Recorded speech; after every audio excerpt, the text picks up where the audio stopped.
Hello everyone and welcome back to the channel. There's something quite special about arriving at Seaton Delaval Hall. Even though you step in fully into the gardens, there's a feeling that this place has a history to tell, not just through its buildings but through the landscapes that surround it. The gardens here don't shout for attention, they don't overwhelm you with colour or perfectly manicured borders. Instead they slowly unfold quietly, almost inviting you to take your time. And that's exactly what we're going to do. Just to wander, observe and take it all in. As you begin walking through the grounds, the one thing you notice is the balance between structure and openness. There are formal elements here, straight lines, frame views and carefully placed pathways, but they set comfortably with a much looser, more natural setting. It never feels overly controlled. Instead it feels like a place that has been allowed to breathe. The lawns stretch out gently, giving you space to pause, to look around and to appreciate the scale of the estate. And then, just beyond the openness, the trees start to draw you in. If you're visiting in spring, this is where the garden really begins to come alive. Patches of colour start to appear, subtle at first, before gradually building into something much more immersive. And then all of a sudden, you're surrounded by bluebells. Not in neat flower beds, but scattered naturally across the woodland floor. It's the kind of display that feels almost completely unforced. There's a softness to it, a quiet kind of beauty that fits perfectly with the character of this place. Walking through them, you notice how light filters down through the trees, catching the flowers at just the right angle. It's peaceful, it's very beautiful. As you move deeper into the gardens, the woodland paths begin to take over.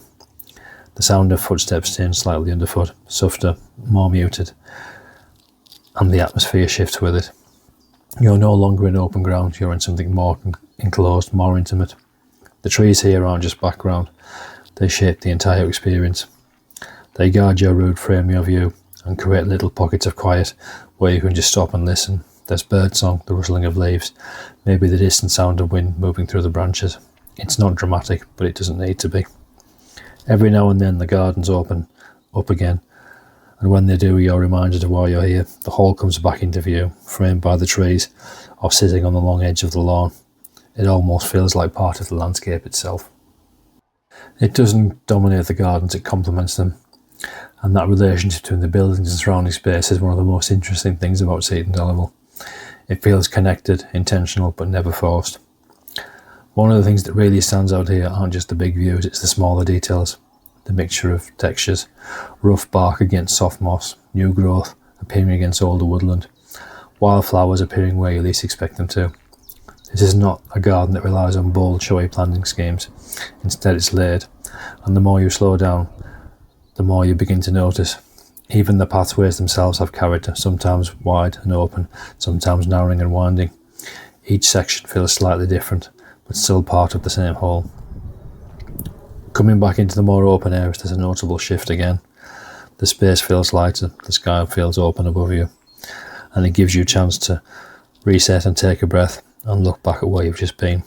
These transitions from open lawn to woodland and back again are what make the gardens feel so well balanced. Nothing feels rushed, nothing feels overcrowded. It all just flows naturally. Even without focusing on the hall itself, there's a strong sense of history here.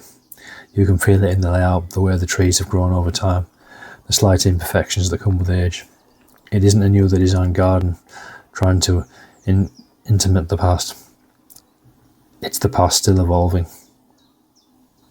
And that gives depth and it's hard to replicate. It's not just somewhere to look at, it's somewhere to experience. What really stands out about Seaton Delaval's gardens is how easy it is to slow down here. There's no pressure to rush from one feature to the next.